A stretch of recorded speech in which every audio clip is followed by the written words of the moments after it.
Rahul కిరణ్‌కి phone చేస్తూ ఉంటాడు. Kiran phone switch off రావడంతో ఏంటి వీడు ఫోన్ స్విచ్ ఆఫ్ చేసుకుండానే అనుకుంటూ ఉండగా కావ్య అక్కడికి వస్తుంది. ఏంటి ఎవరికి ఫోన్ చేస్తున్నావు అని అంటే, నేనెవరికి ఫోన్ చేస్తే నీకెందుకు, అసలు నా విషయం నీకెందుకని రాహుల్ కావ్యతో సీరియస్‌గా అంటాడు. నువ్వు చేసిన వాళ్ళ ఫోన్ స్విచ్ ఆఫ్ అని వస్తుందా అని అంటే, అవన్నీ నీకెందుకని అంటే, ఎందుకంటే నువ్వు ఫోన్ చేసింది కిరణ్‌కే కదా! కిరణ్ నా దగ్గర ఉన్నాడు. నేను కిరణ్‌ని దాచిపెట్టాను. ఆడి ఫోన్ కూడా స్విచ్ ఆఫ్ చేశాను. ఎందుకే అంటున్నాను అంటే, అయినా నువ్వెక్కడ దాచిపెట్టినా నేను పట్టుకోలేను అనుకుంటున్నావా అని రాహుల్ కావ్యతో అంటాడు.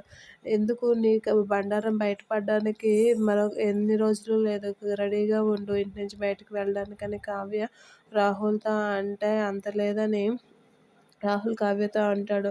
అయినా నిన్ను నుంచి ఎలాగ బయటపడాలో నాకు తెలుసు కిరణ్‌ని అని అంటూ ఉంటాడు.